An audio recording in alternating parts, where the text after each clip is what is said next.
Good evening, everybody, and welcome to tonight's broadcast of the Aegis Champions League. We are back after a one-week hiatus for the 4th of July, and we are back with our last week of intra-group stage games, as we are going to have CCG Esports taking on Meme City Esports to try to see how things are going to shake up in the Noxus group. My name is Gordo. I'm joined tonight by TDS. TDS, welcome back to the ACO. We're back off the break.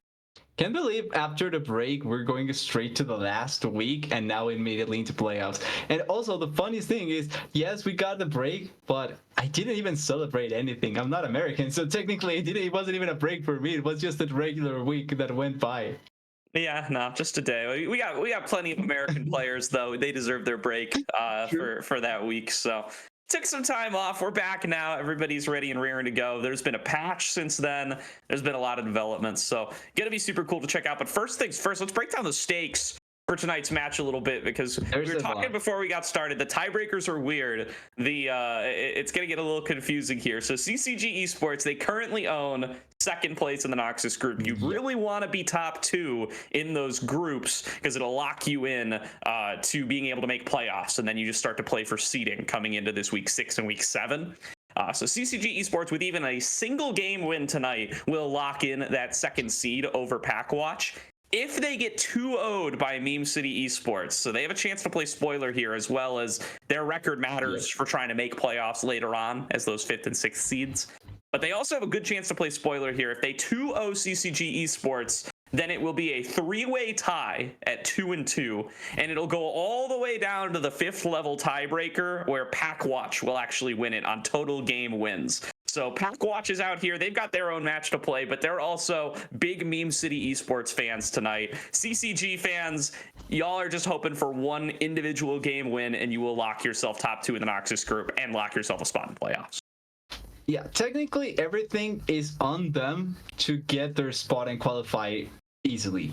But at the same time, if they mess up by just a little bit, that's where everything becomes chaotic, and that's where we really begin to see how each and every team becomes a fan and an enemy of another team, just like that. So it's gonna be a fun night. I'm more of a fan of just the straight up, you win, you qualify, you lose, you're out. There's just straightforward, to the point. We don't have to think much. But these scenarios almost always make the other matches be as hype. So if there's any chance that you get to see the other matches as well, could be really exciting to see how they go and how everything ends. But CCG does have the advantage, technically. So as long as they win that one game, it doesn't really matter. For sure, it'll at least guarantee them that spot. And then Meme City, of course, you want to win it, and even CCG, really, you want to win every game you can, because there's still only 2 spots per conference that get that bye in the playoffs. So that's really what you want to start to play for as well. So plenty left to play for. Still 3 weeks to go, including this one, before we get into the playoffs. So there's still plenty to be gained, plenty to be lost, and plenty of reason to give it your all here tonight. We're going to start things off with the pick and bans, and immediately we're going to be getting into the top laners here. Jack's banned away for CCG, Poppy banned away for Meme City, and I think that really highlights the differences here between Asadero and Topo.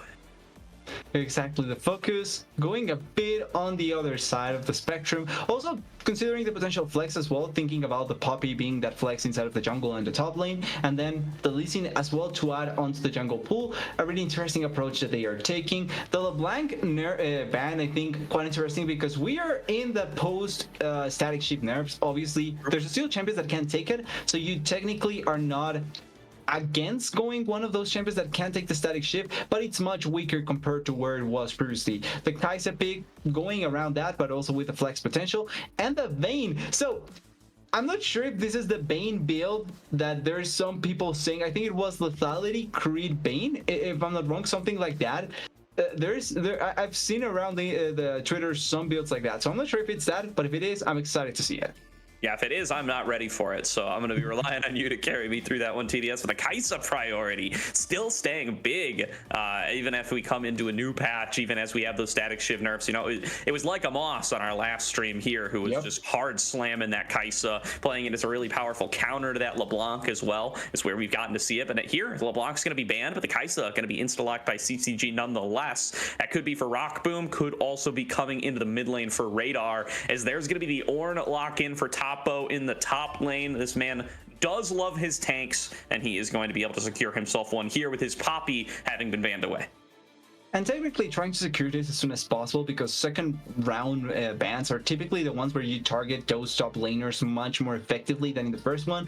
Probably would have been where they would hit the top lane pool, so the Ornn getting taken here, really straightforward. The Nautilus pick here tells me that I think CCG is going to take the Kai'Sa to the bot lane, because it's one of the better pairings for this Kai'Sa. You want to have that CC to provide with the passive from the Kai'Sa and get as much damage as possible, and it's one of the ones that if you pick, you don't feel that bad going with the Kai'Sa as well. So it's kind of the idea that I have, but maybe they eventually just try and play around with another potentially to carry the does benefit with an engaged support.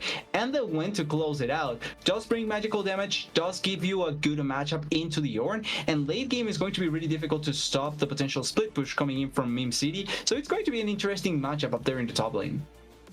Yeah, and just a big difference between how these two top laners have been playing all season, right? I mean, Meme City, Astudero, always wanting to get those carry champions, the Jax, 100% presence over their last few weeks. Also been willing to take stuff like that Gwen up into the top lane when he gets the opportunity, and it's what he's locked in this game. Meanwhile, Topo, all tanks all the time. Poppy, Ornn, Cho'Gath, Maokai, those are what he's been playing in solo queue. Those are what he's been playing here in the ACL, and he's going to keep at that form as well. So these teams expecting really different stuff out of the top lane. It's going to be really cool to see them face off here tonight.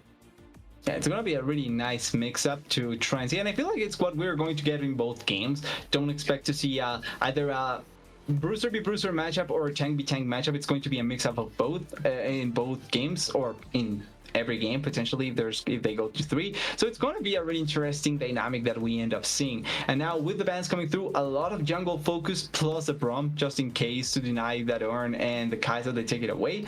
And with that, now you have to think about what does CCG wants to try and go for, because with 3 of those jungles banned, you have to kind of pivot into either the Viego that has been the really consistent jungler in the it's out of the meta right now. Sejuani as well, if you want to have another tank jungler that you can afford or have play around with, or you go for something much less conventional. Maybe the Wukong as well, still a viable enough jungle, but I feel like it has fallen in priority much more compared to where it was. Or you can go for something out of the ordinary. Yep, the Belko experiment going to take this rel here on the R4. It is going to be CCG now responding, and they end up with a little bit of a Graves pick here for Kitsuo in the jungle. So big carry jungler player here, Kitsuo, often highlighted for his Lee Sin that gets banned away to start things off here. So is going to be on that Graves this time. Going to be cool to see how that champion works out on this patch. It's been really a tank focused jungle patch if you look over at competitive, but it doesn't look like either of these guys are leaning into that too heavily. Going to see that Vi still being super highly prioritized by Meme City, and going to see that Graves come through for CCG, as Syndra is going to round things out for Meme City, taking that into the Ahri, looking to have that powerful scaling mage. Exactly, and also a mid laner that can set up really well for the jungle in the form of the Syndra. You don't have a point and click CC, yes, but it's really easy to try and pull it off, and later on, the amount of stun value that this Syndra can provide, especially setting up for a rail or getting set up by the rail as well, can be quite good for Meme City. So kind of interesting seeing how it's going to go forward. One thing that I'm kind of worried though is the fact that you do have Gwen and Syndra in the team. Those are 2 magic damage dealers, so the Ornn does feel a bit incentivized into trying to itemize against them, because Bane either way was going to deal a lot of damage to the Ornn. So it's kind of, it doesn't really matter, the Bane was going to be able to deal with you. But if you're able to neutralize the Gwen and the Syndra, as long as your team can also do that with the Bane, it becomes a bit more difficult for Meme City to try and go through the front line, and that's kind of the main worry that I'm looking forward to Meme City going forward into the game. Yeah, and you gotta believe though that they have a lot of faith in DYC's Vayne here, right? As this gets locked in super early in the draft, the only thing you see is the Kai'Sa that can be flexed towards mid lane. So almost effectively blinding the Vayne here, but they still decide that it's something that they have a lot of priority towards and are going to be locking it in super early, as well as the Vi, both denying that away from the side of CCG to make sure that their Vayne is going to be safe, but also securing it for themselves to lock down that Kai'Sa. I have to see how this AD carry matchup is going to end up there, as they've got a lot of ways to get out of this Vayne, even with that Vi taken away. The Ornn can be really hard to avoid Call of the Forge God. The Nautilus has that targeted lockdown as well, and there's going to be Ahri dashing all over you. So gonna really need to see some solid play out of DYC this game to make the most out of that Vayne selection.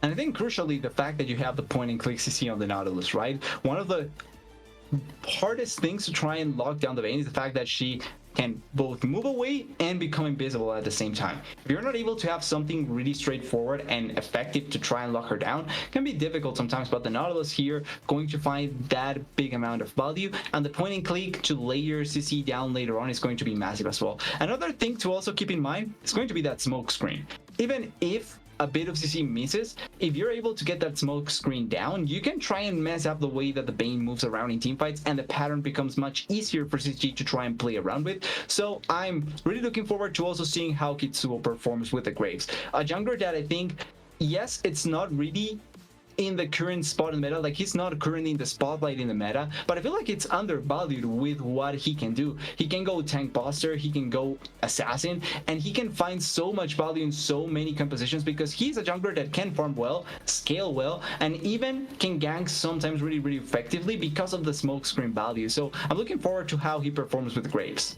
Yeah, and CCG, they're a team both compositionally and roster-wise really built to optimize picks like this, right? They have Topo, this tank specialist in the top lane. They are willing to lock in this Ornn super early, and that opens you up to maybe go for some of these more carry-centric junglers. You know, I might have even expected to see something more like a Kindred, as that's really kind of been the focus that a lot of folks have been going for in that jungle. Did get a little bit nerfed on the patch, though, so instead they're going to move themselves over towards this Graves and look to set up Kitsuo for success, relying on the engage and the lockdown in the front line to come in from this top and support position.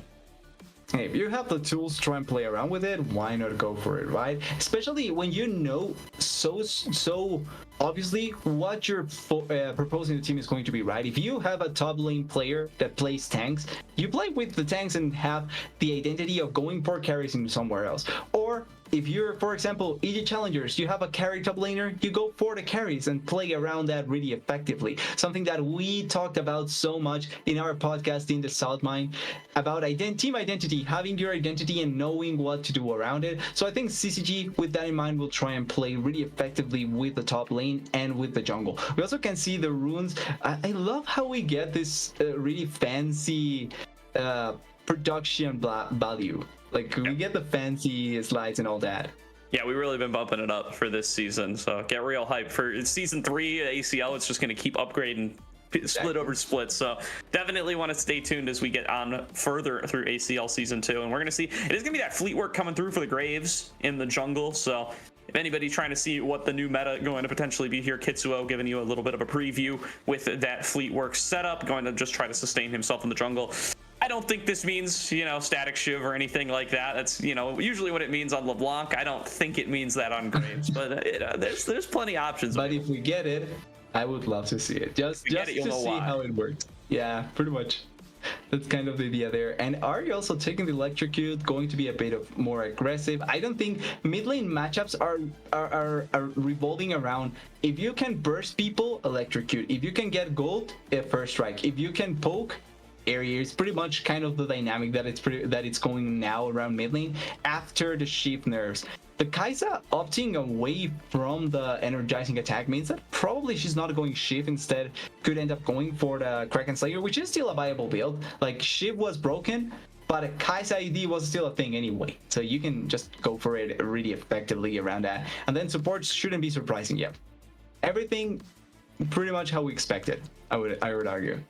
Yeah, no, everything everything just revolves around the glacial augment on the supports nowadays. So going to still see that one coming on through. The Hex Flash available for both as well, something to call out there. So they're going to be fishing around for potential plays, potential opportunities to get over walls unexpectedly, to come out of the bushes a little bit faster than they might otherwise, and make some of those picks happen. As we covered right at the start here, CCG, they're looking for just at least one win here tonight to make sure that they are going to be succeeding in locking down that top 2 in the Noxus group and guaranteeing themselves a berth into playoffs. Meme City have a chance to play a little bit of spoiler there, get themselves a 2-0 over CCG. That would not get Meme City into that top 2 spot, but it would be a nice favor over to Pack Watch, and it would give them that nice boost of confidence, that nice boost up in the rankings, as they still are in the hunt for those 5th, 6th playoff seeds over in the Runeterra Conference. So still plenty left to play for. Asadero does appear to have that ghost worth calling out in the top lane, and it is going to be cleansed for DYC. So really looking to make sure they are going to be able to stay safe up against the Ahri and Nautilus lockdown that we've been calling out so far. Yeah, I remember, just a quick side note, watching Forrest tweet about the cycle of taking Ghost and then realizing that you take the cleanse instead because you get so much focus on. And I do agree to a certain degree. Like, I think Ghost has been so overvalued by how many people take it, and I think that cleanse has much more value in many more games than Ghost has, because more times than less you get locked down, you die, game's over. You need the cleanse, and QSS is a misery of an item compared to where it was way before. Like, the downfall of QSS is something that I think people should talk about a bit more, because I remember when it was perma build to becoming essentially a perma joke. And I'm really interested in seeing who really buys that, unless you're going against the Skarner or maybe Mordekaiser as well. But I think cleanse, smart idea by the Vayne here. If you're able to survive long enough, you're the one that it's going to deal enough damage to destroy everyone. And that's pretty much how they should work around with this Vayne. Bring as much space as possible. For sure, for sure. We've got potentially, a little bit of new jungle meta coming through in this patch. Do you want to talk about that a little bit? I mean, it's been champions like the Vi and like the Kindred that have really gone down in priority, at least from what we've gotten to see in competitive, and it's been the tanks that have come up a lot more. But Sejuani, Maokai, they're missing from this game. Instead, he seems opting in maybe more comfort for the Vi, maybe making sure that it couldn't get taken away to lock down on this Vayne, maybe because they wanted to lock down on the Kaisa. Could be a whole lot of different reasons there, but it is going to end up making a reappearance. I want to see how much those nerfs have really gotten to the Vi and what she's going to be able to accomplish in this first game. And the Graves, the champion that we just haven't gotten to see a lot of, other than Insanity playing in mid lane in a while. So this is going to be a fun one to check out, to see, is this going to be a big pick for CCG going forward? I don't think they've played it yet in ACL. I'd have to double check that here. Nah, I don't. Oh, they did play it a couple of weeks ago. They played it in a matchup up against Exodia Exiles that they did end up winning. So as we're getting onto the Rift, let's see if Kitsuo can keep that Graves win streak alive here in the ACL. Yeah, trying to showcase as much power as possible with his Graves pick, trying to get his inner insanity channeled out and try and carry the team towards victory with an early level 1. It's Kitsuo the one that is showing here. Now they should wait for Detro, to come through with the hook, but I don't think it's going Whoa. DYC with the early tumble ends up being crucial, as Detro's flash hook does not quite end up connecting. It's a cute attempt. I respect the attempt. And typically, when you see Nautilus, those hooks hit. The hitbox usually benefits you. This time around, it plays against you, and Detro doesn't get the connection. So a good advantage to maybe try and take and play around with for Meme City. If they can get this Vayne rolling, that could be a really, really good indicator for them. Definitely could be, as they're going to start moving back up towards the top lane. Topo going to be the one moving up to face off against Asadero. Meanwhile, clearing out this ward, going to give that early 1 CS over to DYC. Very unlikely to matter, but will be a tiny bit of gold, a tiny bit of XP to offset the fact that, well, actually, they didn't have to blow any summoners, just got to tumble away from that Naut hook. So big deal for them to be able to work around that one, is maybe Asadero looking to try to defend their red buff a little bit, but just decides they're going to have to give it over to Kitsuo. Might see a little vertical jungling here. Honestly, really like the play there by Kitsuo to realize that they have vision inside of their jungler. They know that the buy is starting blue side. You can go alone for the red buff and steal it. And I'm not even sure if the buy is going to get an opportunity to go in and steal the red buff, because looking at the waves, mid lane is contested. Graves didn't show, but he could have just run into the jungle, and then bot lane is also getting pushed. The buy doesn't have a chance to actually go for the steal. It's going to work out in their favor, and CCG already with an early lead for their jungler. Yeah, great start there. Just going in diagonally through mid lane. As you said, they've got radar for the backups. This is a well-rehearsed invade play and is going to be successful here for CCG. They're going to be able to secure both red buffs, and Positive Pete just going to be feeling the pain here on this Vi. Doesn't get to start off with red buff, doesn't have that additional power in the gank, loses out on a couple of camps there, and Kitsuo just going to be feasting here on this Graves. Going to have a really good start, and that's the sort of thing you want with carry junglers. Is you get ahead, you play it for your strengths, and if you get the most possible advantage, that's going to be the best thing for you. Rock Boom recalling for the super early cull.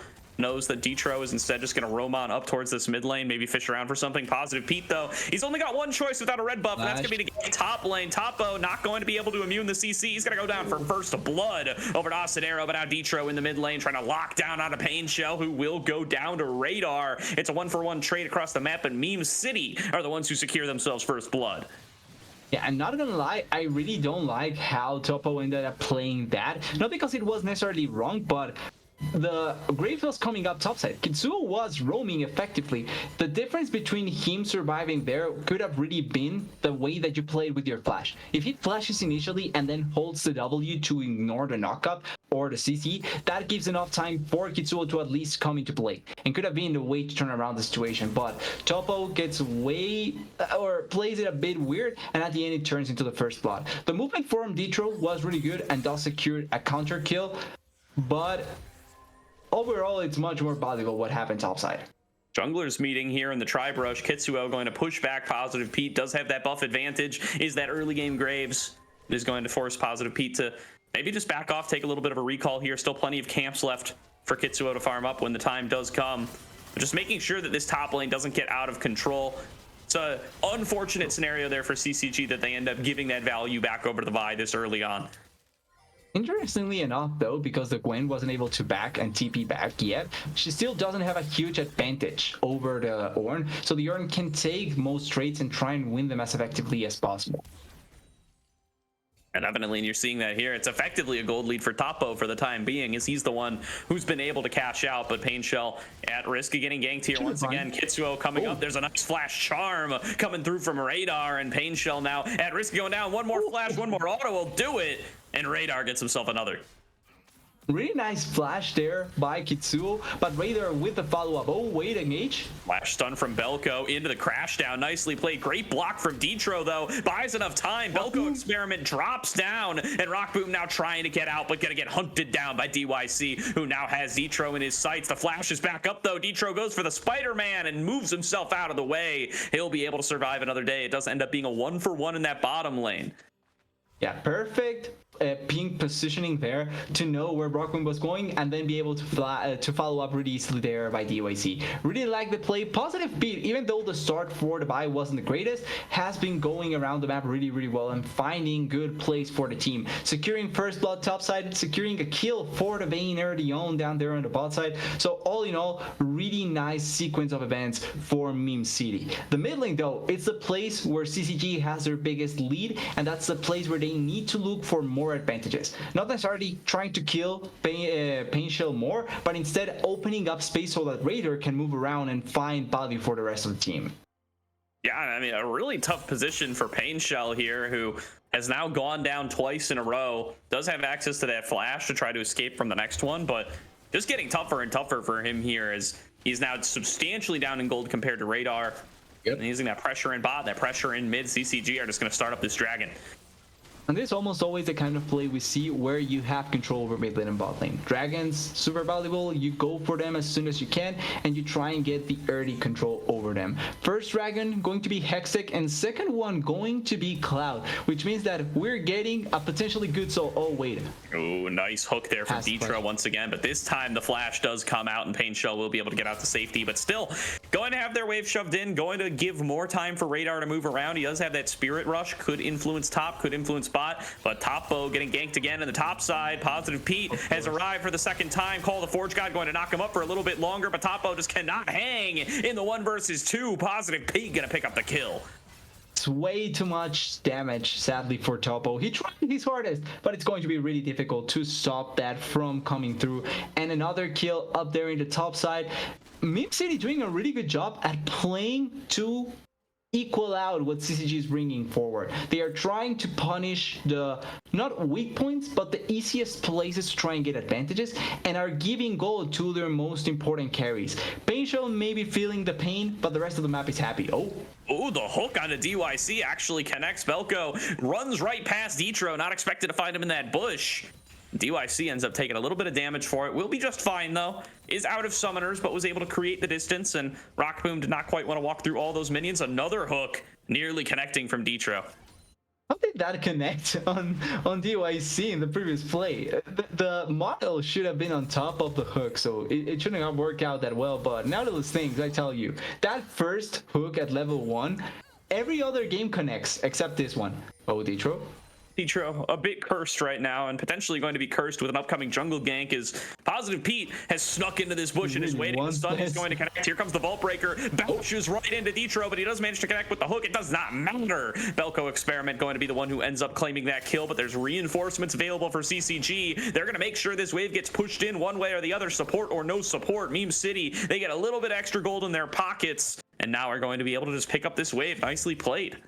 But once again, Positive Pete staying in a really good spot, waiting for the right time and playing around the super aggressiveness from Ditro. Collects the kill down there in the bot side. Oh, Painshell has a flash. Oh, nice stun back away, but Radar ends up connecting the charm regardless, and Kitsuo with the damage takes him down with the collateral damage and is going to get another kill into the pocket of this Graves. What did Painshell did to CCG before this game? Because they really have been going on top of him as much as possible. They've been ganking him, killing him, and not stopping at all. Great plays here coming through from CCG. They are going to be able to turn that into Rift Herald #1 as well. And that's just more gold into the pockets of Kitsuo, who is going to be such a major focus for them. I'm really excited to see what happens when Radar starts feeling more comfortable roaming. He's going to have that flash back up before too long. Once he gets Spirit Rush as well, can try to move into these side lanes and really start to influence around there. Maybe even going to get a little Rift Herald to help bash down this mid lane turret. He's in such a good position this game with how far they've been able to set behind Painshell. And now looking for the potential plays, particularly with this Rift Herald, I would love to see them try and go much more into the bot side, because technically top lane, it's kind of dead. Like, after the tank already dies, you don't want to put any resources out there if possible. Even if it means denying the Gwen, I think that is already a dead horse, so you shouldn't really try and poke it or anything like that. You go bot side and try and fit this Sky set that is quite a bit hurt by how well the Bane has been going, even though the gold div is not that big. For sure, and I mean, that's another snowballing champion you want to try to shut down. Yep. So going to see if they can do that. But Positive Pete has arrived once again, and this time he's bringing down Painshell for some of the fun. Lockdown comes through onto Ditro, and he's just going to melt it at instant. And it's going to be up to Rockboom now to try to turn stuff around. The teleport in from Topo. He's got Razor in his back as well. CCG, they want to try to turn this play around. DYC going to be the first one to go down, and Positive Pete is now the next target. The resets are going to start coming through here. Or Radar, who has been able to flash away. The shutdown is picked up, and Painshell, nowhere left to run, will drop down to Kitsuo. Ends up being a 3-for-2 play in favor of CCG. That is so well played by CCG, and also well played with the timing in mind. Teleport from Topo was used first to try and go top lane, and it comes back seconds before, or yeah, at least 20 seconds before Oxidaros comes back, because he teleported way later. Something we talked about with the lead that the Gwen had, she never really teleported back, so she wasn't ahead that much. So now for this play, she doesn't have to teleport and cannot follow on the play. The initial engage is amazing. It goes really well to what Ditro wants trying to chip, but they do utilize a lot onto the Nautilus, and at the end it kind of bites them back, because for this fight, yes, they are able to kill the Kai'Sa and the Nautilus, but with the other members they are able to take back the kill. Quick compliment though towards the Rel, because that was such a good cancel. And engage again. Hooking live 3-time death charge is going to be able to land on a multiple and pick up Belko Experiment for the side of Rock Boom. And now with that numbers advantage, they are going to be able to turn this into Dragon number 2. CCG and manage to find themselves another play on the bottom side. And Topo able to also cancel the back, just to put a little bit of pressure and show that he's up there. But another dragon, it's going to be Ocean Dragon as well. Wait, DYC. Oh. Hook doesn't quite connect there from Detro. DYC going to be thanking his stars about that one. Doesn't have to expend any summoner spells. Is still just trying to farm himself up. Needs to get to a big break point on this vein. Asadero with a little bit of an angle here on a Topo. He's going to have to Searing Charge away. Snip Snip doesn't connect as much damage as they would have hoped, but now here comes the gank in the bottom lane. It's a 3-on-3. Everybody pushed in together there by the Magnet Storm. Opens things up for DYC to rain through the arrows. It's up to Kitsuo now. Trying to turn around this play. Quick draw through. Does let him pick up the carry, and now here's the charm in from Radar, meaning a double kill for Kitsuo. CCG. It was looking strong for Meme City, but CCG closed it out once again.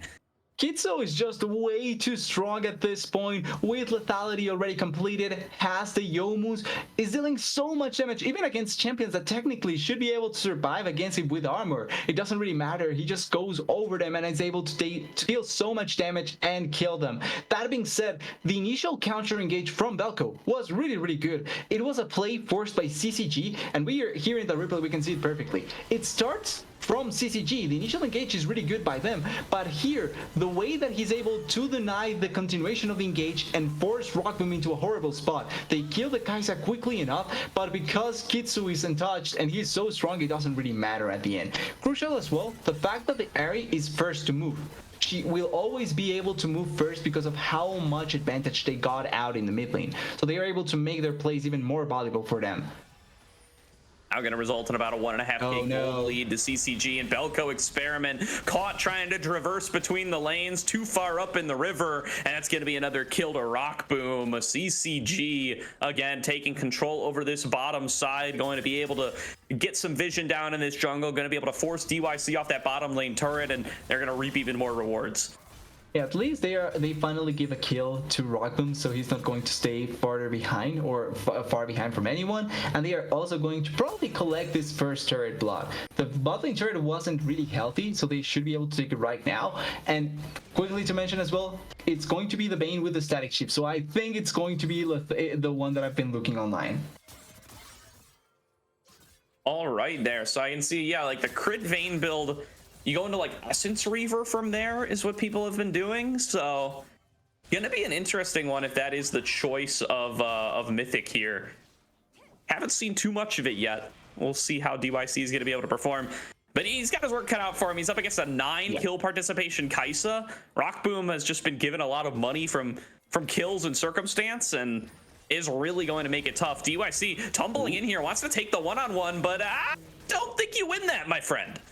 That yeah, I'm not sure if he knows how that was supposed to work out, and Rock Boom is not going to get, okay, he does get stunned, so he probably dies. Yeah, he's gonna go down to Asadero. The shutdown somehow goes to Belko Experiment. I guess that's off the Ignite. A couple of unfortunate kills going over to the Rel in this game. Not the best gold allocation possible, but maybe if the Rel gets her first item, that way you can try and force some potential plays later on in the game. You see, she completes her mythic. That's something, right? Yeah, she's got the even shroud. We'll see if that's going to amp up the damage even further.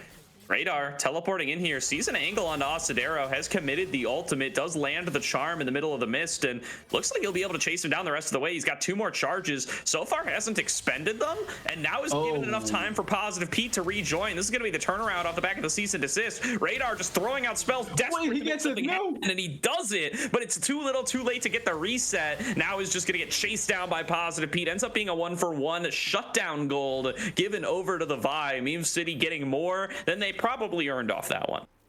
Yeah, I'm pretty sure that's even worse than just dying off immediately. That's a shutdown going into the pockets of the buy. Obviously, it's the buy. It's not the best champion to get that gold, but it's still a shutdown you give up. Also, Radar kind of misplaying it there. When the dash goes through, you fail the Q, but you secure the kill, so you take what you get. Oh, Pain Shell. Green there. Pain Shell feels the need to go into the stasis. Going to be able to flash away as soon as they emerge. And now Positive Pete trying to turn it back around on a Kitsuo. Lands the Magnet Storm. Here comes Call the Forge God, just trying to dissuade anybody from reaching this Graves. And Belko Experiment going to drop to Detro. Positive Pete now still in there, still in the action. They have Asadero coming in on the top side. Kitsuo and Detro already low. Asadero going to get spotted by that control ward. Stepping forward, going to push them back out of his jungle. The Rift Herald will be crashing, but Kitsuo is going to get tagged. The needle work. Nice. A nice hook from Detro will buy that additional space as they are now looking to take control over the river. The dragon has spawned. The health bars are low for CCG. Meme City hovering around in the jungle looking to see if they can take a fight. Pretty sure they would rather just try and collect this dragon as soon as possible, because with the Rel just spawning back, it's really difficult to try and force a fight. No ultimate from the buy, no ultimate from the win. They don't really have any sort of engaged potential, and that turns into the dragon really easily collected right there. Also, crucial hook by Detro to save the life from the Graves. That could have been the difference maker between getting the dragon and not getting the dragon at all. I'll see there once more though. Yeah, I mean, that's going to be sole point now for CCG. Lower health bars, Meme City, they smelled there might be an opportunity. They called their Gwen right down there off the respawn, but they just couldn't find an angle into the play with Belko Experiment down, and ends up just being a dragon for CCG Esports. They don't get punished, and they are now going to be even further in the lead. Radar over the wall, doesn't land the charm, doesn't land the snare, and Belko Experiment and Pain Shell, they're out of there. Yeah, at the end, they are not able to collect another potential kill, but we see the amount of movement they really want to go for Wade. Positive Bead. Stun coming through here. Numbers advantage to Meme City. The Gravity Well going to lock them down. Radar is already dropped. Kitsuo's back over the wall, though, and nearly one-shots DYC. Rock Boom popping off in this fight. Triple kill already to the CCG 80 carry, and could even make it a quadra if Positive Pete hangs around for too long. Asadero still just trying to side lane here, but this has been turned right back into an advantage for CCG. They lost a member, but they're going to claim themselves an inner turret and 3 kills.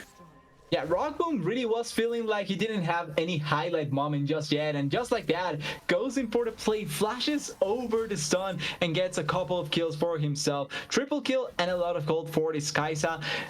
The game has been so chaotic, we haven't noticed the fact that there's more than 20 kills already, more than 30 kills, close to 30 kills actually. Chopo. Oh, Asadero feeling himself, wants to step forward, look for the solo bolo on the top of Bottomus, who is going to be able to flash away, but he's going to go down regardless. Asadero with the kill, but Kitsuo wants to return fire, throwing out the smoke screen, doesn't land it, but the collateral damage finds its mark, and Kitsuo goes unstoppable. It's not enough with the smoke, but with the huge fireball, I think there's a play live before we actually go into that. Yeah, DYC sees that. They just can't stop fighting, TDS. Belko Experiment's gonna drop here as well. Rock Boom's on a rampage. 3 kills in total, including the Asadero one from earlier. CCG with the numbers advantage on the map, and Baron spawning in just 2 seconds. It's just way too good for them. CCG taking advantage of every missed position that DYC has. Detro sees the play, Detro goes for the play. Point and click ultimate works out perfectly every time, and with that, they have a huge Graves, they have a huge Kaisa, and that's going to be Baron at 20. We've just seen 20 minutes of game, Gordo. It's been only 20 minutes with all the action we've had so far. Yeah, we're at well over a kill a minute here. We're at like 1.3 kills a minute. And now Topo maybe going to make it more here. He's going to be left alone with Asadero off the back of that turret going down. And hey, we won the 1v1 one time. Asadero might go in for it a second time. Needlework number 2 not going to land. Still chasing him down with the snips. Doesn't land the third one either. And that's going to be enough space for Topo with the fancy feet to be able to get himself out of a potential death. Yeah, some would argue with ultimate should have been easier to get the kill against the Ornn, but doesn't work out that well this time around. Still has enough pressure that it shouldn't matter. And interestingly enough, Dragon is spawning in 1 minute 30. Obviously, you want to try and begin getting control, but this play could actually turn out really massively. They are able to kill Kitsuo. Oof. Fine. A flash Q attempt from Belko. Scatter the weak attempt from Pain Shell. Neither finds its mark. Kitsuo will be able to escape. He's still getting chased though. Here comes cease and desist, but this is a million miles away from the rest of the team. Kitsuo going to use the collateral damage for a little extra oomph and has the team coming on in with the teleport to back him up. And now maybe it's MCE who are up too far. DYC in the middle of the lane is going to pop the ultimate and is just going to get chased on away. And meanwhile, this Baron push in the top lane has been all too successful. They get themselves that top lane inhibitor and are now ready to move on down towards potential soul point. 50 seconds to go. This would be Ocean Soul for CCG, and Meme City are getting pushed and pulled around the map, unable to find themselves anything. Such a good way to play that out. Kitsuo doesn't die. Yes, they force a teleport out of Topo, but it doesn't really matter. Topo is there to answer to the wind. If not, he's really just part of the rest of the team. He doesn't want to be on the side lane, and they're doing such a good job at that. Radar, Wade. Oh, channeled Hex Splash. Okay, nothing goes. Nah, just hanging. Just chilling. By the way, this dragon dies incredibly quickly by CCG. Like, they destroy dragons. So if they get as much as just a couple of seconds, that should be the soul for them. Yep. Going to be on Belko Experiment and Positive Pete to get a good place to put it, and it might be here. Right, Kitsuo, they're dumping every ability they've gotten. The shutdown is earned for DYC as he's going to move forward onto Topo, but actually turning back. Detro, all alone on the bottom side, gets blown up by an unleashed power from Pain Shell, and Meme City Esports now with a two-man advantage, starting up the dragon, and just nothing to be done over is there as they're going to call down the Forge God. Here comes Rock Boom on the backside with the Killer Instinct. Positive Pete locks him down with the cease and desist. Radar can't find a way into the fight. It's just throwing it towards the section. Rock Boom goes unstoppable, but he's going to drop as soon as he does. Pain Shell with a nice stasis to block away the charm, and in the middle of everybody, Topo will drop eventually. That's two more kills for one in favor of Meme City, and they are going to claim the dragon that they came for. Sonya's value right there for Pain Shell to not be able to get the kill, but the huge play from Belko Experiment to start engage, and the disrespect from CCG as well. They thought they had complete control, but that one bush, they were walking around it without any vision. They see Kitsuo because they were killing the minions up there, so they know 100% he's coming through there. Kitsuo, way too overconfident, gets collapsed on. Remember from the previous play inside of the top side jungle, no flash, no ultimate, no way of escaping, and they kill the Graves really effectively. With that, it's really easy to go forward into the rest of the team members, but the crucial pick is how that fight starts. I feel a bit too, like, they were too positively thinking that fight could turn in their favor again, because they didn't even use the ultimate from the Vi to kill the Graves, so the Vi ultimate was still up for Rockboom here. And even though Rockboom gets a kill, when you kill 80 carries and you trade 80 carries and you have more members, that fight is going to be in your favor. Really good fight by Meme City, really good way to collect back some gold into their pockets and also to deny the soul. Yeah, gotta believe that's a little miscommunication there on whether or not the Vi ultimate was used. We've all been there before, you know, your friend is just like, oh, they killed me, they used everything, and you go in and you get Vi ult, and you're like, everything?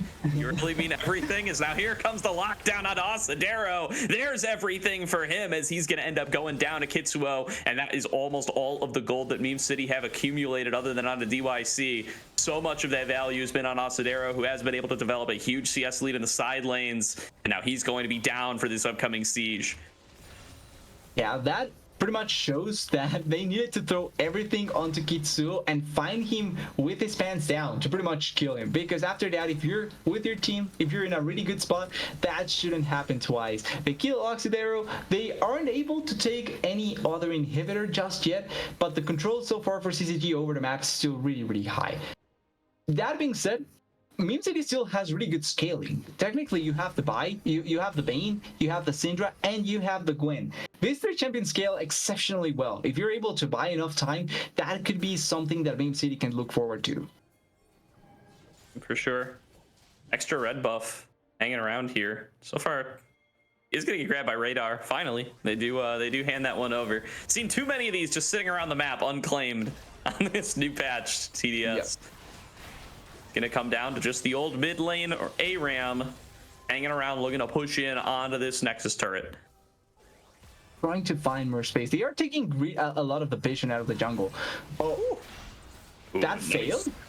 Yeah, I suppose so. It really looked like it landed, but a three-man scatter actually even starts off this fight. But it is Topo frontlining for everybody. Takes a huge amount of damage from the needle where Petro gets shoved aside. As Positive Pete throws himself, but he's got no team alongside him. A double kill's been picked up for Radar. 3 members down for Meme City and CCG. They dominate the fight. Oh, wait, Rockboom. He's not done. He's in there. He wants to finish the game right here, right now. He's going to take down both carries. The ace is picked up for Radar and CCG. They're going to close out game number 1 just like that, TDS. You call it, Gordo. Rockboom wants to just end it then and there. Goes in, gets the kill on Pain Shell. They have the minions. They don't even need to destroy the Nexus. The Nexus just destroys itself. Great game by CCG, and that pretty much secures them the second spot in the division. Yeah, they're in playoffs, baby. Congratulations to CCG Esports. That's the goal. They made it into the ACL playoffs. They were really, really likely, percentage-wise, to make it already, but this is what secures it. How does that feel? It hits the big rock. There's that rock jutting out from the wall. He lands the anchor onto that one by mistake. And now look at Topo in this fight, man. He just gets to position so well. They cannot get past this guy. It's such a good way to showcase like the way to play the tank. Yes, he may take a lot of damage, but as long as he's still soaking up a majority of it and then finding the value with this ultimate, also Radar positioning himself really, really well, getting such good value overall as a team. One thing I will say though is I'm glad that Nautilus hook is showing me that at least the BS goes both ways, both connecting the hooks and not connecting them, because that should have been a hook. But it didn't really matter. The lead was enough for the side of CCG for them to be able to get the victory and close out the game. Yeah, love the bold play there from Rockboom to close things out as well. There's a reason a lot of people have their eyes on this guy after his run with Rock Bottom, after his run with St. Clair. He's been doing such a great job in the AM scene over these last couple of splits. Glad to see him get a little pop off in there.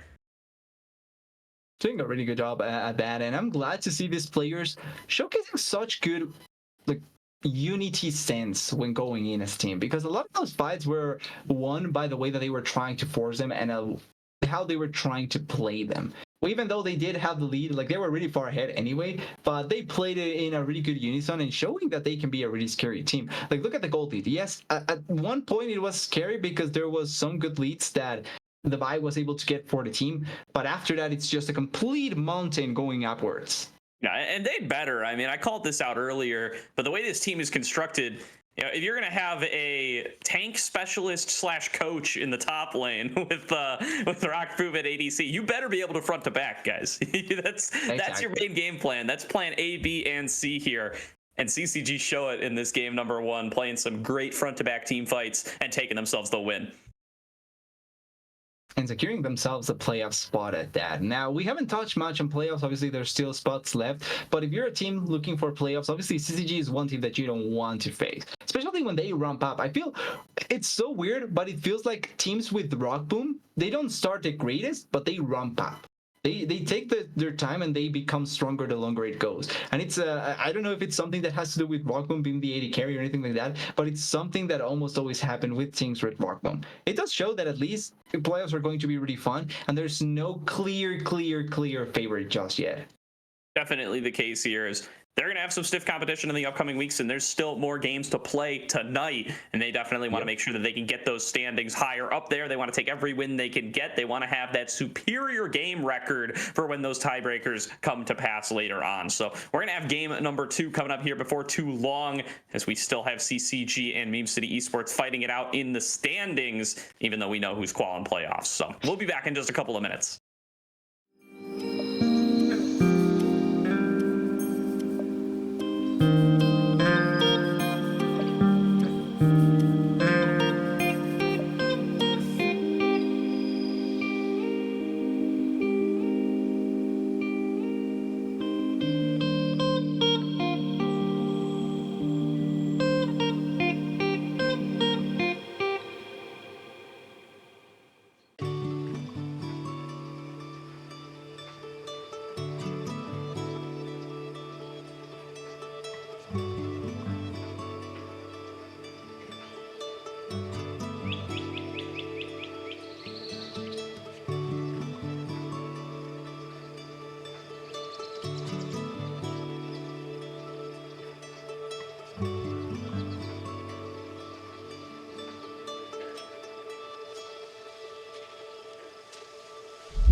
Welcome back, everybody, to tonight's broadcast of the Aegis Champions League, where CCG Esports are up 1-0 over the side of Meme City Esports, and now up to Meme City to try to strike back here in game number 2. Work their way higher up the standings. I mean, at this point, they are eliminated from being able to be top 2 in the group, so they've got to get themselves every win they can to try to sneak themselves in the top 6 in the conference and get themselves a playoff spot that way.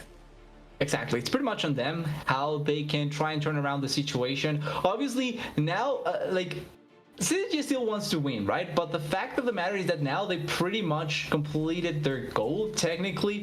So you could argue that now Meme City should have it easier and could maybe have it a bit easier, but I don't expect that 100%. Like, CCG is still really, really good. So it's going to be a hard series for Meme City, but they had great things to start of the previous game, right? They went with a bye with great ganks all around the map. They got a bit of a lead at some point. It's just that Kitsuo was out of control, and they never really found ways to stop that until it was way too late. Definitely the case here is so far keeping the same picks and bans, even though the sides have swapped up. They're going to continue to deny that Poppy and that Lee Sin from the Poppy and Lee Sin mains that are sitting over on the roster of CCG. Meanwhile, the Jax and the LeBlanc going to remain as bans here for CCG up against Meme City. Tristana going to round things out, so Meme City not changing anything about their first 3 bans from game number 1. They worked in the previous game. Why change them, right? Meme City, I think, even though they lost the previous game, I think that the bans weren't a bad idea, especially trying to pin down Kitsu is kind of one of the hardest parts because there's a lot of aggressive junglers that you can take, and especially with the way that CCG plays with their top lane and jungle dynamics, it's really difficult to try and pin them down. So I feel like there's not much choice. These are probably the better bans that you can opt into. The Karthus, though, is a really interesting thing because it was banned in the previous game in the second rotation. Now taking it earlier after the Kaisa gets picked, going to be a really fun dynamic to see, and there's a chance, very slim, very slim, that the Karthus gets flexed bot lane. Could happen. Yeah, I mean, it's definitely possible here, and it's an interesting one to see end up coming through. And the Rengar going to be locked in here for CCG as well. So really throwing a bit of caution to the wind here. Super cool to see this one come on through. I have no idea what to expect now. Is it going to be the Rengar Ivern? Because that's the composition that I just assume that you're going for some kind of Rengar Ivern cheese if I see Rengar locked in. I'm going to be honest with you. And technically, Ivern is way better now, so you could actually go for the Rengar Ivern. Like, it should be way better than it was before at this point. Could be really fun to see. It's a lot of shenanigans to go for this game. It really goes to show as well that CCG's already kind of accomplished what they were looking for, and maybe now are looking a bit to have more fun. Maybe could be the case as well. But I'm all in for this sort of games. Like in the previous game, we had more than 30 kills. Why not go for something similar this time around? Yeah, I mean, going to be this Kindred, I think that's a good pick into the Rengar and Karthus, I'll tell you that much, because it definitely means you're going to be able to deny some of that burst potential coming out of Rengar if he does jump on you. And now Rakan going to lock things in to round it out for Meme City. They're going to have that engage coming out of support position, knowing that they're going to have a secondary carry in the jungle in the form of this Kindred. Now let's see what CCG want to round things out with. I mean, this Karthus is like a 4-roll flex at this point. I mean, he could be going anywhere. There's no way of knowing exactly where he's going to end up. And it's going to be the Nautilus, which probably means no Rengar Ivern, at least no Rengar Ivern bot lane. Sadly, could be Rengar top lane Ivern jungle still. Like there's things we can see. I don't know why, but I feel like it's going to be the Karthus in the bot lane. I'm feeling that small tingling in the back of my neck that's telling me it's going to be that Karthus down there, and we're going to get an Ahri as well because why not? Yeah, I mean, it's definitely like I would lean towards it being bot lane. That I think that is his best role now. Without the jungle, yeah. Yeah, I mean, I think even with the jungle, I think bot lane's his best role in solo queue. I think Karthus bot is, I think, the highest win percentage champion in solo queue right now, if I'm not mistaken. At least it was last patch, I think. So, Champ's busted, man. Champ's got a lot going for it. I do agree. Yeah, Karthus bot, S plus tier, 53.94% win rate. It's Karthus bot lane time, baby. It's 2023. This is where this champion goes now. If they go for it, I'm all in for that. Also, could be like we could even be getting messed up. It's the Ivern as well. It was kind of obvious, but I'm glad that we actually called it for we're out there for people to see that we're Giga Brain, and it's all part of the analysis and everything like that. And with that in mind, like it's now setting up on Well, there he is. champions. Yeah, it just comes through perfectly. It's just perfect at the end of the day. It's now waiting for the mid lane though. I don't know what they go for now with the Ari ban. Yeah, and I mean, you still don't know where the hell any of these guys are going, right? Damn. I mean, Rengar top lane's on the table. Rengar jungle with Ivern mid is on the table. Karthus could go anywhere still. Galio going to be the lock-in. Are Meme City ready to play this Galio, or are they just taking it in response to all this nuts stuff that's coming through on CCG? That's my question. Really good, interesting draft coming through from both teams now here. Meme City looks like they need a top laner, and it is going to be that Cassante. If I know anything, though, CCG, Topo's going to play a tank. There is still space for Malphite? Is it Nautilus top lane? Is it the return of Nautilus in the top lane? Oh, please no. Maybe I've seen Maokai top lane. That's been getting played a teeny bit. Aurum in NACL queues. Could be a Maokai top angle. Would give you that additional engage. Would give you the double tree synergy. Oh. Topo heard me talking trash, man. He's going in for this one-on-one. He's throwing down the gauntlet here in the top lane up against this Cassante. Let's go. Well, if you build enough armor, you can be considered a tank technically, right? I think that's how it goes with the Illaoi. I will say though, CCG pretty much discarded everything considered going back, and they are committing to going in. There's no in between with this comp. You either go in or you're not playing anything. That's the name of the composition that they are going for, and I'm all in for this. Now, it just setting up the lanes. I think Illaoi should be the only kind of clear one with top lane, and then Nautilus maybe also. Well, actually, you can flex the Nautilus. This could be Rengar Ivern bot lane still, and Nautilus mid lane. Yeah, it definitely could be that flex is still alive. I mean, I'm in my UIUC top lane era, TDS, right? Like we got Quacker popping off over in the NACL. Yep. Topo now coming in with the Illaoi. We've never accomplished anything in League of Legends, but we got some top laners, baby. And you know what? That's good enough for me. It's the first step. Eventually, they have to accomplish something. Will we live to see it? Maybe. But it's all on the process, and this is part of the process. And I'm excited to see how this game goes, because CCG, with a ironically meme kind of comp, they are going to try and win against Meme City. Definitely, yeah. I mean, the Meme City, you would really think that CCG is Meme City, given all these drafts that have ended up coming through. Wow, I mean, so I guess this means it's Karthus. Oh man, it does not mean it's Karthus mid. I really want to. I'm grasping at straws here. I just want to find myself something to hold on to. But all I can do is I know it's Illaoi top, and I know it's Nautilus support. It's probably Karthus bot, and then it's Ivern Rengar. It's probably Ivern mid Rengar jungle. I feel like I figured it out. I think I've run the math through my brain, and I think I know what's happening. Yeah, it's transpiring right below us right now.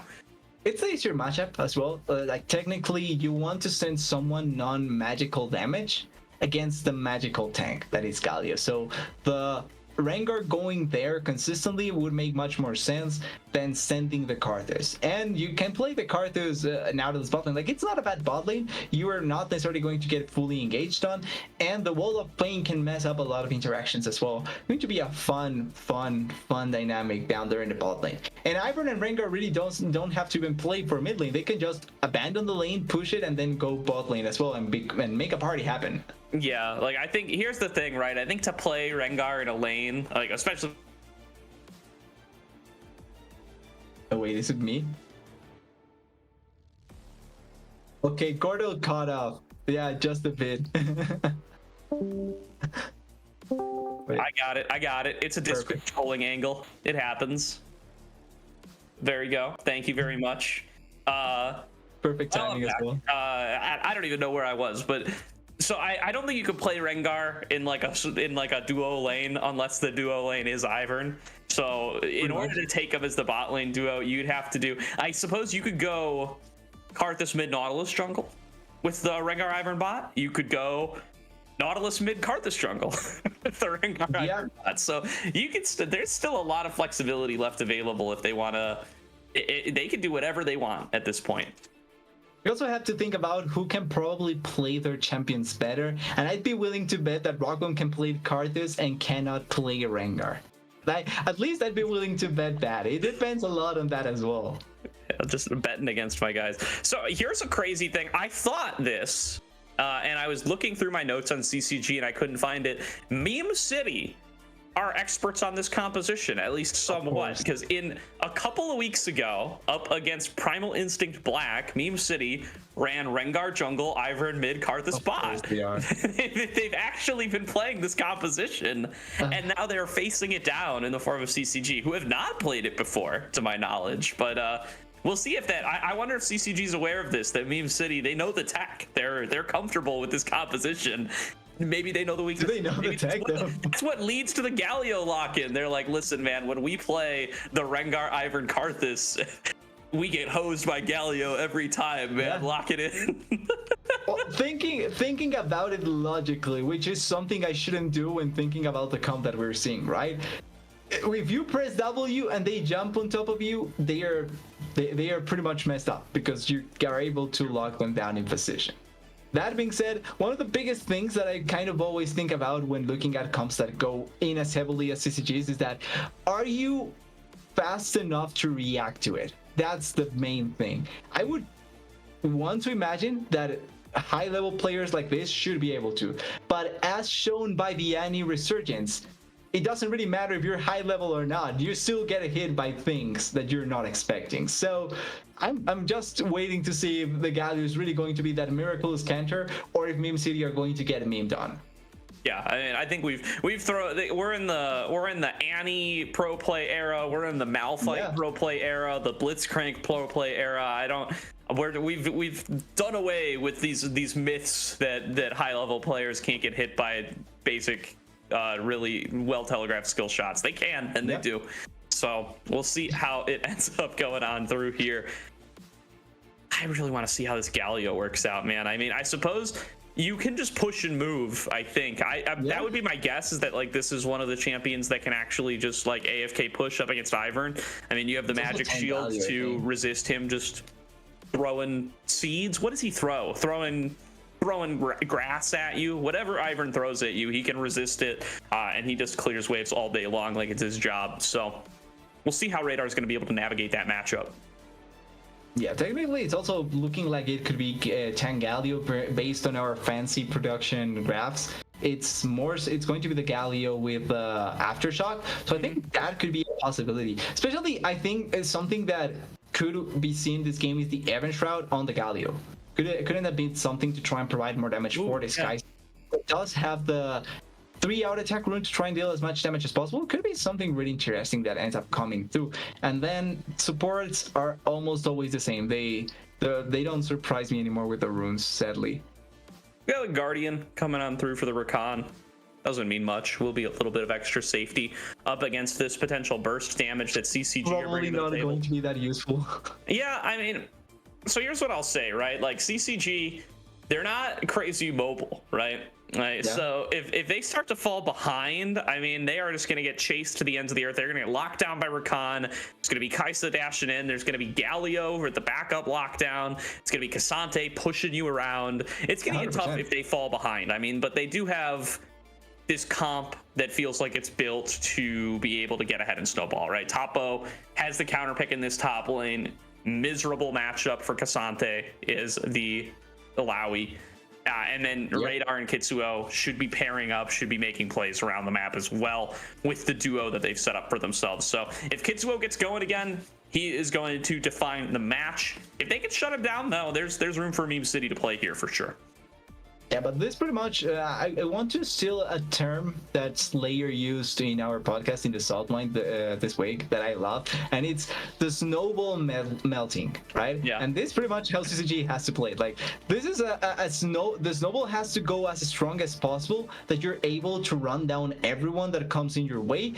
Because if it melts, you're doomed. Like, if you start a snowball and it melts, you're doomed. If you don't start a snowball, you're doomed. If you start a snowball, it has to go all the way. Or if not, your comp probably doesn't work out that way. But That's the risk that CCG does go in with this sort of comp, and they have to make it work. Especially Topo. I think Topo is the one that I want to keep my eyes on the most, because he's a tank player. This isn't something that we're accustomed to see, and I want to see how he performs with this Illaoi. I do as well. I mean, stepping outside of his comfort zone here, I love to see it. As I said, it's the last few weeks in ACL, Papo has been the Cho'Gath Ornn Poppy guy, you know, and that's his wheelhouse. Those are the champions that he's played when he was playing competitively. Those are the champions he plays in solo queue. But I like to see if they're leaning into this off the wall comp like this. I do feel like you want kind of a powerful split push side laner here, right? Because you have such good power to force in the 4-on-4 that you kind of want that setup if you're on this comp in CCG. And Meme City knows this as well, right? When Meme City ran the Rengar, Ivern, and Karthus, they were playing Jax in the top lane with a Senna in the bot lane as like a backup carry. This time it's going to be a more traditional Nautilus, maybe to get those fights started in the 4-on-4s, but it's going to be that similar kind of side laning threat in the form of this Illaoi. Maybe we'll even go Hullbreaker. It's going to be fun to see.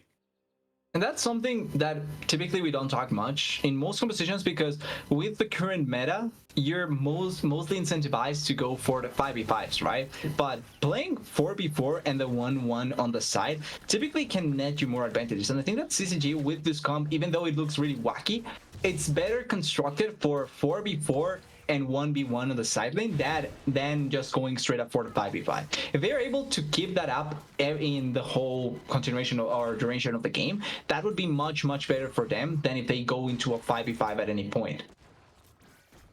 Absolutely. Here's things starting off in the bottom lane. Petro posturing up aggressively on this Nautilus. There's a deceptive amount of early damage available on that Karthus, especially if you can find an isolated target.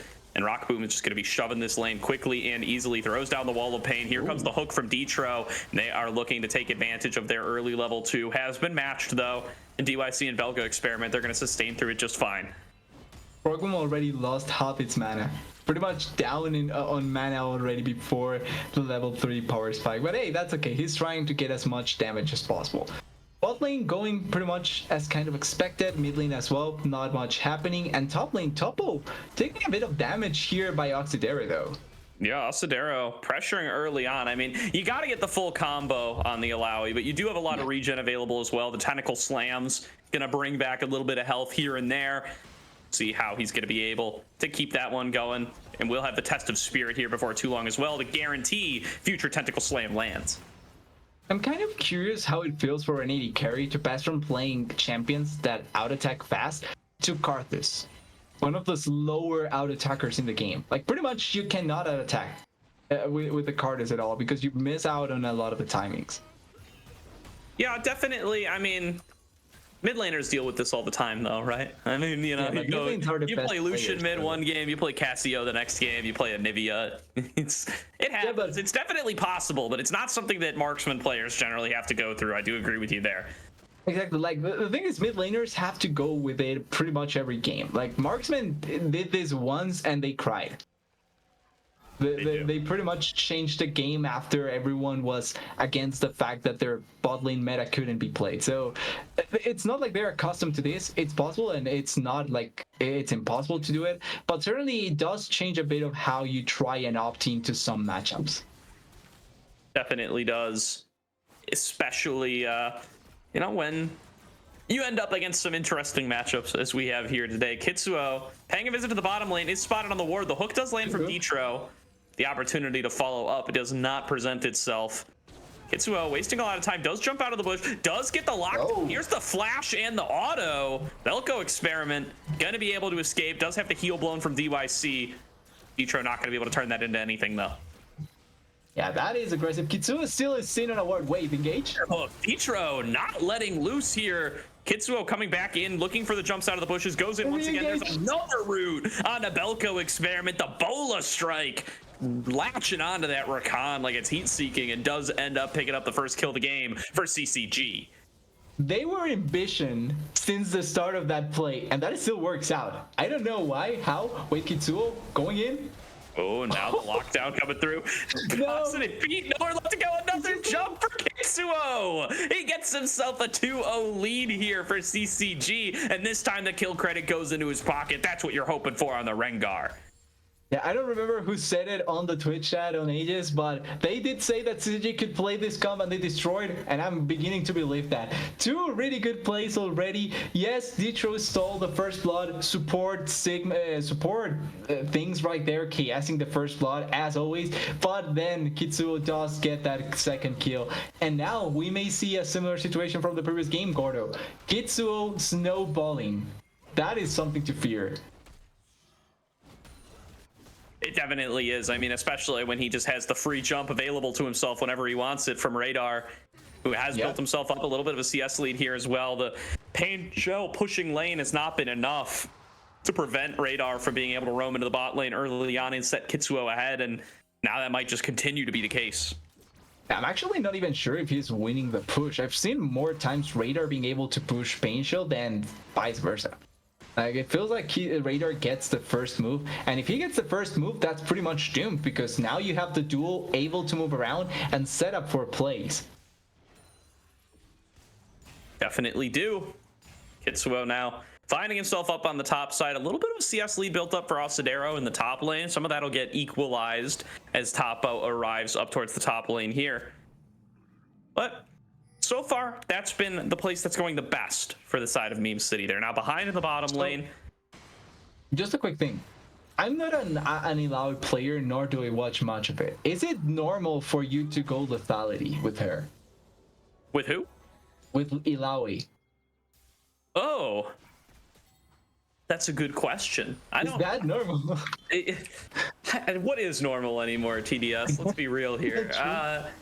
What does it build into? I mean, it could be Eclipse, Yomus, or I'm blanking on the last one. Oh, well, I mean, it could be a lot of things. He throws down the ultimate here, actually just trying to brawl it out, but now gonna wish he had that leap of faith available. He does manage to get the isolation there onto Asadero, but will end up going to... He actually kills Positive Pete. He's still alive. The tentacle slams are gonna be able to keep him going. Another test of spirit. Finally, Asadero will take down the raid boss, but Topo finding himself a kill in the 1 versus 3. I guess that's the answer we needed to see, Gordo, right there. I don't know if it made a difference or not, but Topo wins the 1v3 with damage, and there's a 4-man gank bot lane. Oh, no. No Illaoi down here to turn it around, although Detro maybe takes a few more turret shots than he intended. We'll be able to trade 1-for-1, though. The AD carry is no longer here to farm. The waves will die to the turret or to Belko experiment, and neither one of those are where you want the goal going. That's going to be a nice play by CCG.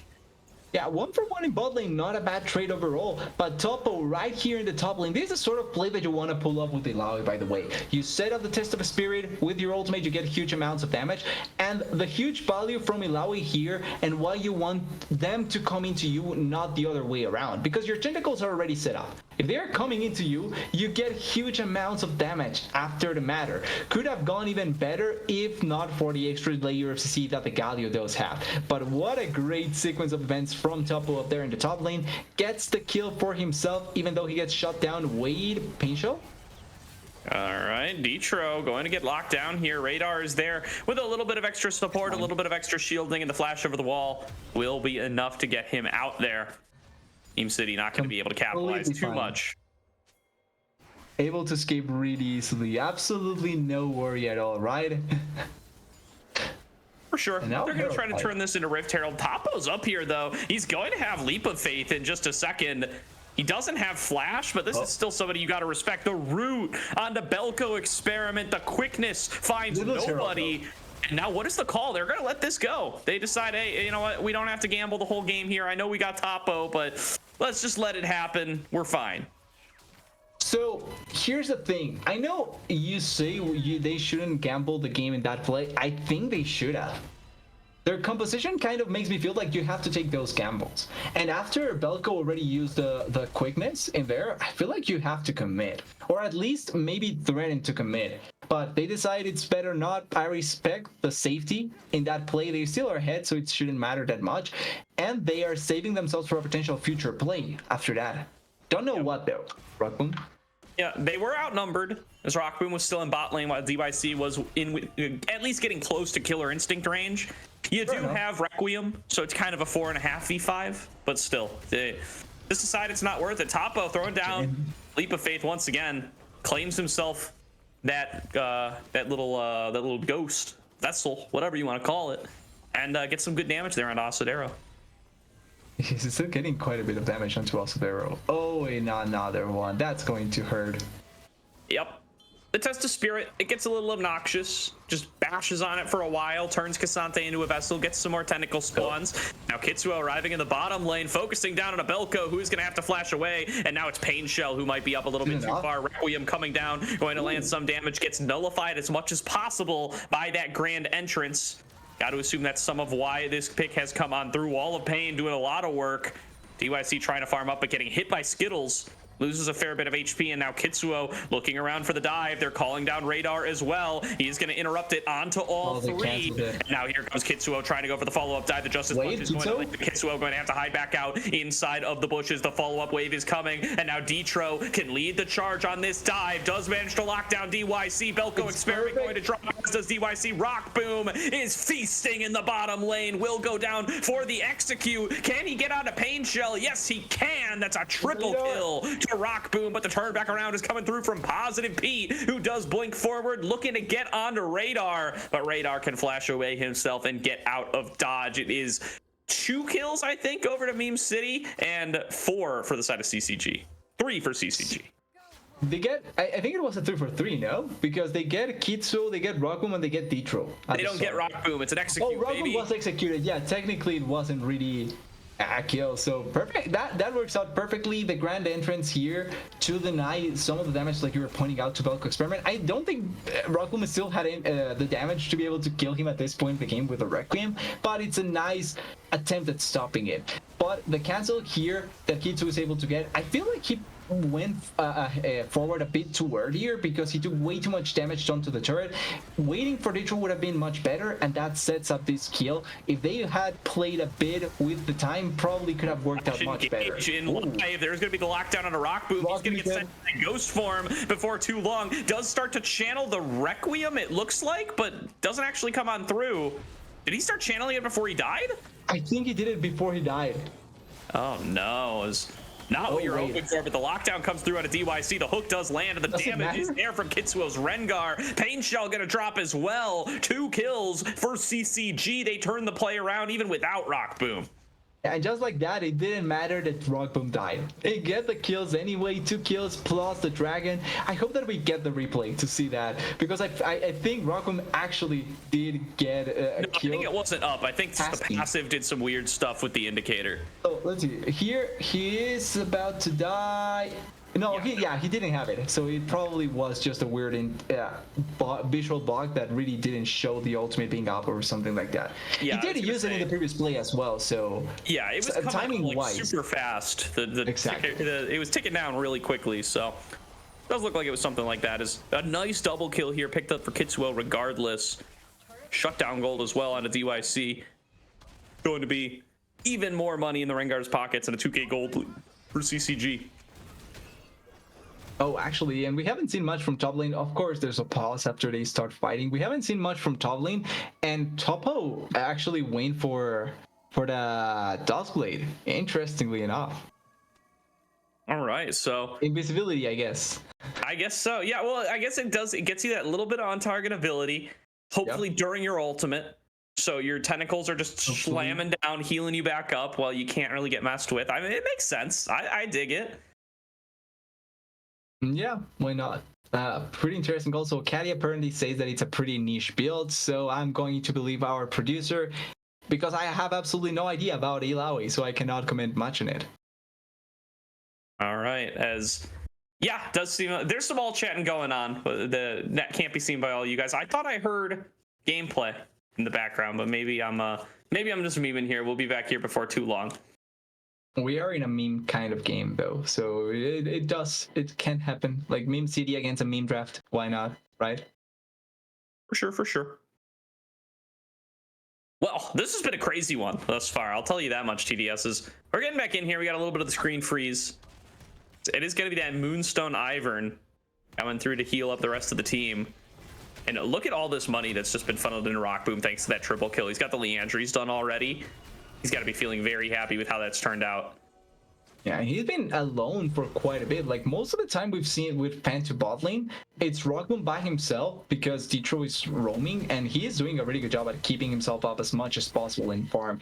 Really nice damage there by Topo, continuing to hit the K'Sante as much as possible. Definitely. Rolsadero now at risk. There is going to be a big demolish proc coming in soon. Topo just going to throw down the ultimate, just going to make life difficult. Something to note about when you do throw down Leap of Faith is it does make your tentacles swing faster. Oh, wait, the cancel? For dodge. Topo tanking maybe one too many turret shots, does go down for the solo kill. Kitsuo is going to be able to clean it back up.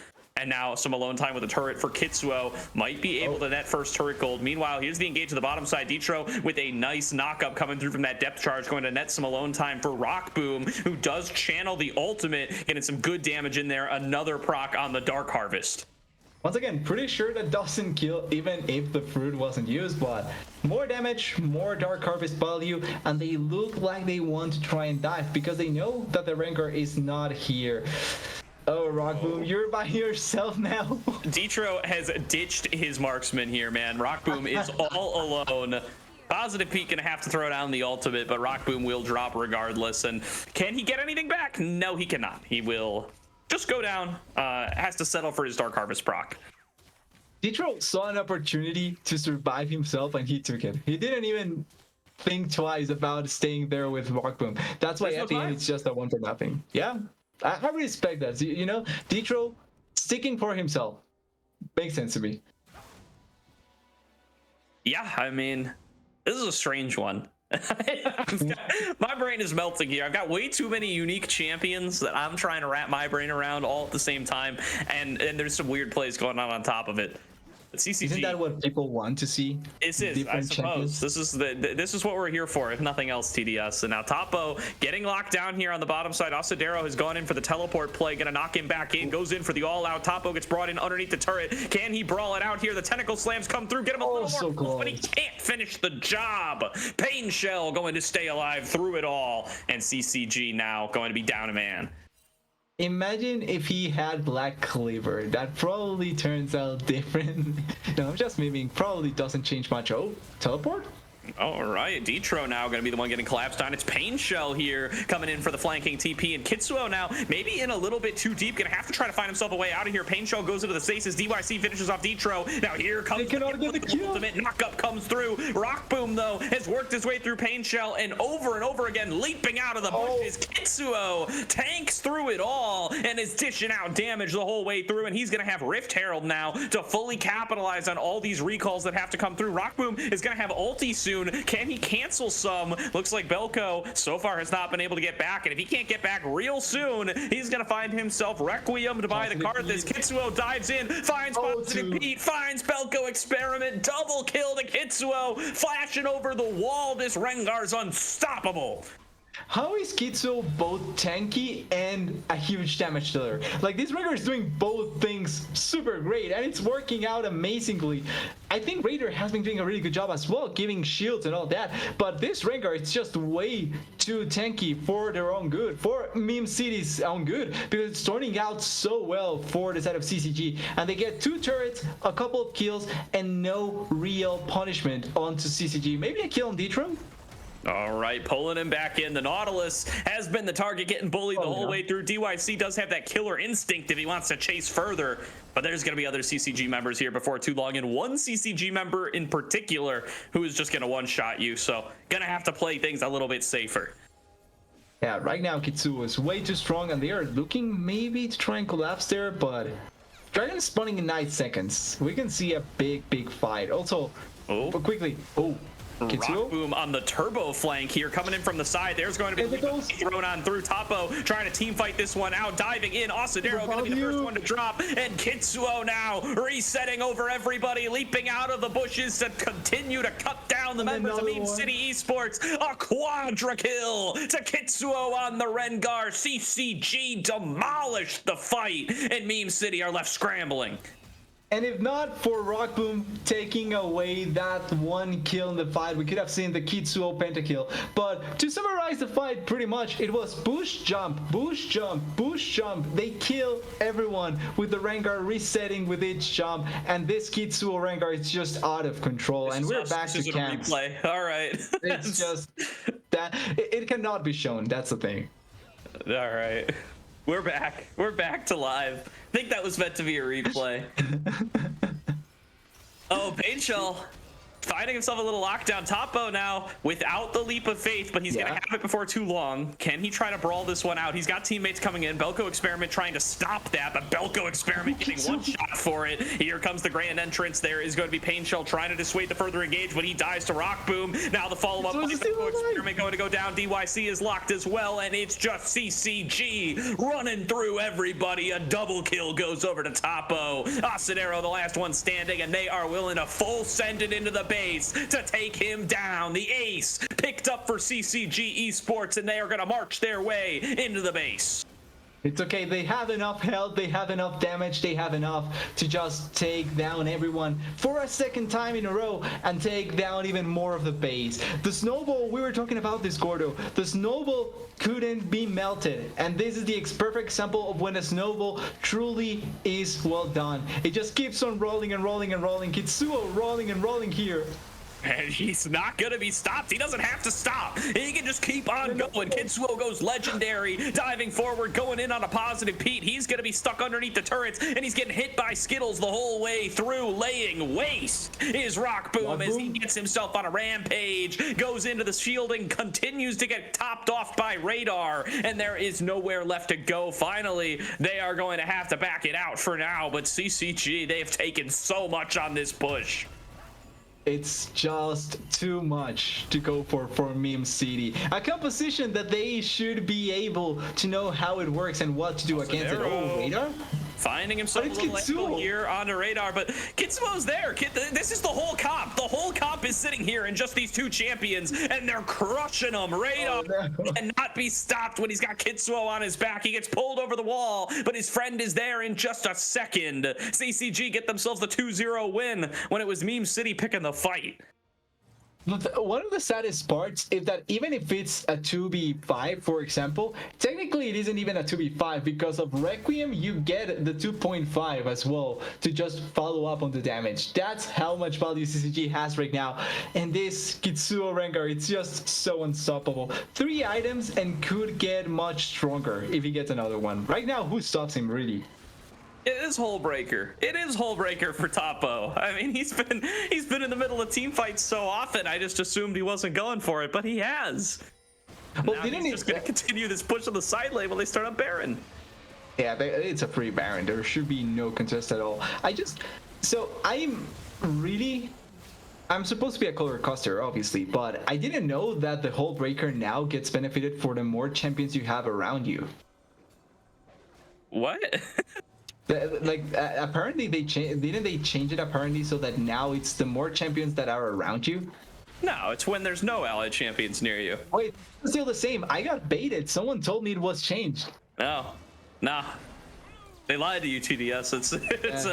No, it's still the same item. Now here comes the hero's entrance. Oh wait, the lockdown coming on through. Shutdown onto Kitsuo. Asadero has found the target, and this is their best chance to fight in a long while. Rock Boom is gonna have to be the one carrying through the damage the whole way through. Everybody is on top of Lamb's respite, but that includes Rock Boom. Triple kill, a quadra kill, a pentakill for the Karthus in the bot lane. Rock Boom carries through the fight, finishes off the quadra he got in game number 1, and CCG, with or without Kitsuo, they're gonna close out game number 2. Rock Boom pressed E in that fight. He hit a couple of Qs, but he pressed E and he just melted every life bar in that fight. I cannot believe that Rock Boom is the one that gets the pentakill at the end. I was sure if someone would have gotten it, it would have been Kitsuo with how the game went, but This was a game, Gordo. This was a game to close out the regular season, and I'm really happy that we got to see it. Look at the repeat. Like, it was a perfect fight. Hitsuo dies immediately. Love how they pull him out of the way while he jumps forward, but it's because they are able to control him and then push him away that they are able to kill him. But it didn't matter. Rocket was just too strong at that point. Yeah, I mean, it doesn't look like it, but the fight's already over, actually, because Rock Boom is not in ghost form, and now he's getting kept alive by the Lamb's Respite. So now, even if they kill him, he's still going to finish them all off. Yeah. Also, I think they still lose because in the meanwhile, Topo was pushing bot lane. Yeah, well, you know, that's Technically. that's fun. That was 4v5. It's true.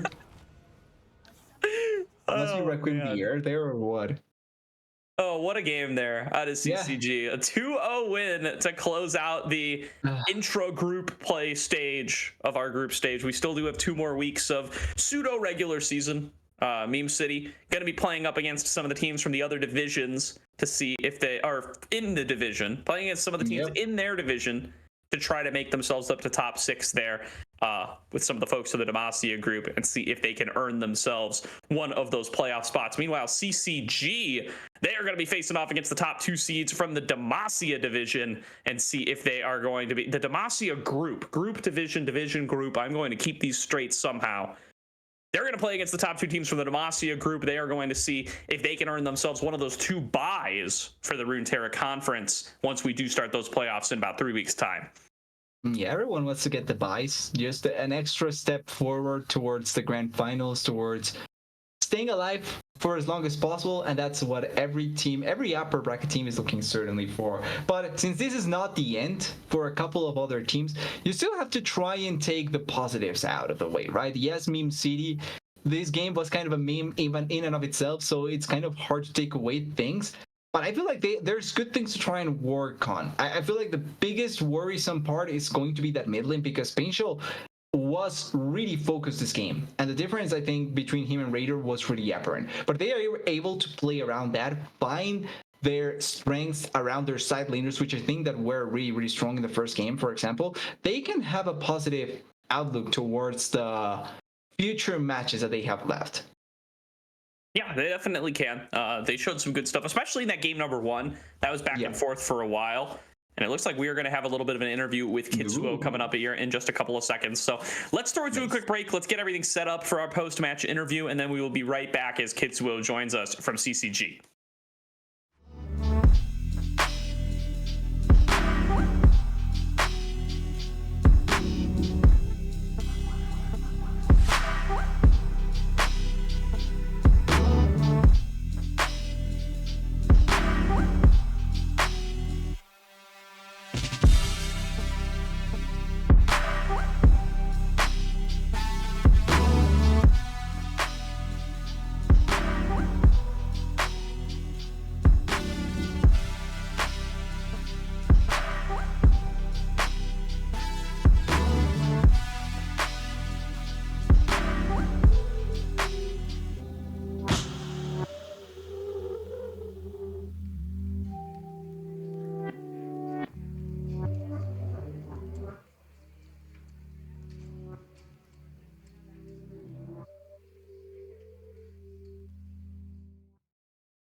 Welcome back, everybody, to tonight's broadcast of the Aegis Champions League, where we are joined by the victorious Kitsuo off of CCG Esports, off the back of a nuts Rengar game for game number 2. Congrats on your win, Kitsuo. How are you feeling after the night? I'm feeling pretty good. You know, last game we played, we didn't have a good showing, so wanted to bring it back with this series. Good stuff, good stuff. You guys have locked in top 2 in the Noxus group that is going to guarantee you some sort of seed into the playoffs here. Are you guys aware of that coming into the night? And you know, how are you prepping coming into the playoffs now, knowing that you've locked in your spot? So we just play our own game. You know, practice comes to just when we're prepping, we just do what works for us, and then, you know, whoever we're against, we just bring it out against them, and we're fine either way. Yeah, and overall, with the way that you guys played, it felt like there wasn't much of a thought about anything else, and just coming in and showing up for tonight. So it was really great to see. And just looking also into what you guys prep, because right now it feels like there's a lot of more focus towards tanks in the jungle, and we talked about this with Gordo during the podcast, but you guys seem to be more inclined towards playing carry junglers. Is that something that comes with you being part of the team, or is it something that the team facilitates for you? Yeah, I think it's just what I'm comfortable playing and what I have a lot of confidence in, and the team's able to accommodate for that, like with me coming in. So a little bit of both, I think. Good stuff, good stuff. So yeah, you guys have had a solid run here in the group, dropping I believe to no AoE damage back to start things off, but since then have been able to perform real well. So now in the next couple of weeks, you're gonna have to face off against some of the folks from the Demacia group. Gonna definitely be Exodia Exiles and potentially either Primal Instinct Black or Chaotic Solar, depending on how their last couple of weeks roll out. You guys looked at these teams at all? You have any thoughts on how those matchups are going to go coming into the next couple of weeks as you try to look to secure yourselves one of those buys coming into playoffs? Personally, I don't know too much about them, but I let a lot of we have Topo doing a lot of the scouting work and analyst work for us. So he comes in and tells us what we need to know. Good stuff. Of course, the top laner, the one that pretty much sleeps by himself up there in the top lane. But hey, if it works, it works. Just a quick thing on the second game. So you were playing the Rengar, obviously. You got the quadra kill, and then Rockboom stole your penta. And then later after, Rockboom gets the penta. Do you feel a bit salty about him stealing your pentakill in that game? Not really. Okay. I mean, however a fight plays out, If you get it, you get it, you know? If my teammates can shine, they can shine. I mean, you know, I'm at the point where I don't mind too much if that stuff happens. Like, you know, it's not like he intends to do that kind of thing, but it just happened. So For sure. We'd love to talk about Topo's role on the team a little bit there. You know, has been getting a lot more into coaching over the last couple of splits, now coming back to play for you guys as well. Kind of serves, you were already saying, as kind of a two-way analyst coach / player there. You know, does a lot of the shot calling run through him as well, or does he kind of just serve that main out-of-game role, and then, you know, things change up once you get onto the Rift? yeah, he's mainly an out of game leader, and then once we get in the game, then gear shift, I take a step up, Detro takes a step up, and we communicate as a team, and we go from there. Good stuff. Good stuff. Well, I think that's probably going to about close on out our stream. So thanks so much for taking some time with us, kids. So anybody you want to shout out, anything you want to say to those who are tuning in at home? Shout out to all my teammates. Shout out to my boys from home that I know are watching this. And special shout out to my mid laner Radar, pulling out the Ivern, you know. Not everyone can play him. So, I mean, no one wants to sit back and play a supportive role. So he's always down for that. And, you know, I'm always here for it. I'm grateful that I have a selfless teammate. Good stuff. Love to see it. Well, looking forward to seeing you guys in the next couple of weeks and in playoffs. Kitsuo, we will get to see you in the postseason somewhere or other at the very least. But that's going to do it for tonight's broadcast of the ACL. We will be back next week as we start to get into the intergroup play to see who some of our final seeds are going to be coming on through from each of these conferences as we start to amp up for playoffs in just a couple more weeks. But until then, enjoyed having you here, and from myself, TDS, and Caddy on production, thank you all for tuning in, and have yourselves a great night. Thank you.